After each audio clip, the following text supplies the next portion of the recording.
गोस्वामी ने बड़ी सुंदर पंक्तियां लिखी, आप भी मेरे साथ गुनगुनाइए। हनुमान प्रभु बस एक सहारा तेरा हे महावीर हनुमान प्रभु बस एक सहारा तेरा तेरे चरणों को छोड़ कहीं भी नहीं गुजारा मेरा है। तेरे चरणों को छोड़ कहीं भी नहीं गुजारा मेरा है। तेरे चरणों को छोड़ कहीं भी नहीं गुजारा मेरा है। हनुमान महावीर प्रभु बस एक सहारा तेरा है। हनुमान जी कृपा हो जाए, ये पंक्तियां हमारे जीवन में सार्थक हो जावे, इसलिए गोस्वामी जी कहते हैं आगे, सब सुख लहे तुम्हारी शरणा, सब सुख लहे तुम्हारी शरणा, सब सुख लहे तुम्हारी शरणा, तुम रक्षक काहू को डरना, तुम रक्षक काहू को डरना, तुम रक्षक काहू को तुम्हारी शरणा, सब सुख लहे तुम्हारी शरणा। देखिए, एक महात्मा जी थे, बड़े उच्च कोटि के महात्मा थे, परमहंस वृत्ति के महात्मा थे। उनका कुछ सामान चोरी चला गया। अब महात्मा की सेवा जो रहता था, महात्मा जी एक पुलिस थाना, तो उस पुलिस थाने सामने मैदान था, उस मैदान में पड़े रहते थे। महात्मा जी पुलिस थाने में गए और शिकायत की, तुम सिपाही हो, पुलिस थाना है, तो तुम्हारे सामने मैं पड़ा हूं मैदान में, और तुम्हारे सामने मेरा सामान चोरी चला गया, रिपोर्ट लिखो। परमहंस वृत्ति के महात्मा थे, तो सिपाही उनसे कभी कभी विनोद किया करते थे। किसी सिपाही ने विनोद में उनका सामान उठा के पुलिस थाने में लाके रख दिया था। महात्मा ने रिपोर्ट लिखो, बोलो क्या क्या सामान गया महाराज आपका, और लिखो।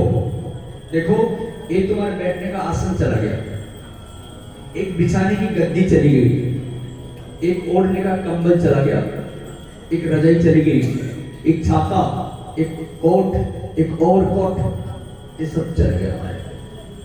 सिपाही ने सब सामान लिख ली और फिर बोला, महाराज आपके पास इतना सामान तो था ही नहीं, हम ही तो लेकर के आए थे।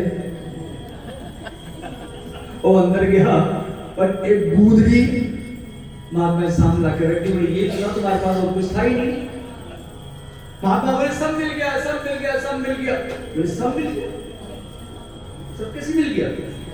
महात्मा बोले तो इसको बिछा देते हैं तो ये आसन हो जाता है, जब सोते हैं तो लंबा बिछाए तो गद्दा हो जाता है, इसको ओढ़ लेते हैं तो कंबल हो जाता है, ज्यादा सर्दी लगती तो ओढ़ करके बैठ जाते हैं तो रजाई हो जाती है, लपेट के चल देते हैं तो और कोट हो जाता है, सिर पर रख लेते हैं तो ये छाता हो जाता है। सब मिल गया, सब मिल गया, सब मिल गया। अब एक ही में सब मिल गया ना, एक ही में सब मिल गया। हम भी बस आपसे यही निवेदन करते हैं कि जी आपको सब सुख चाहिए तो एक का आश्रय ले लो। किसका? भगवान ने जब काकभूषण जी से कहा उत्तरकांड में, काकभूषण मांगवर अति प्रसन्न मोरी जान, काकभूषण जी वर मांगो मैं तुमसे बहुत प्रसन्न हूं। कहो तो तुम्हें ज्ञान दे दूं, कहो तो तुम्हें योग दे दूं, कहो तुम्हें सिद्धि दे दूं, वैभव दे दूं। कालभूषण जी कुछ मांग ही नहीं रहे हैं। भगवान बोले क्या सोच रहे हो मन में, मांगो ना।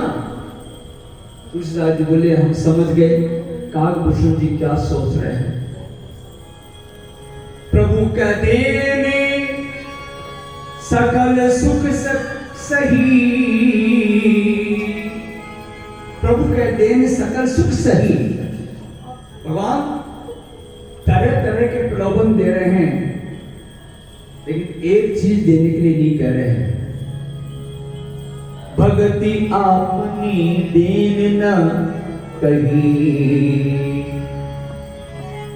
भजनीन सुखे कवन काजा, अस विचार बोल्यो खगराजा। कालभूषण जी बोले प्रभु आपकी अनपायनी भक्ति दे दो केवल।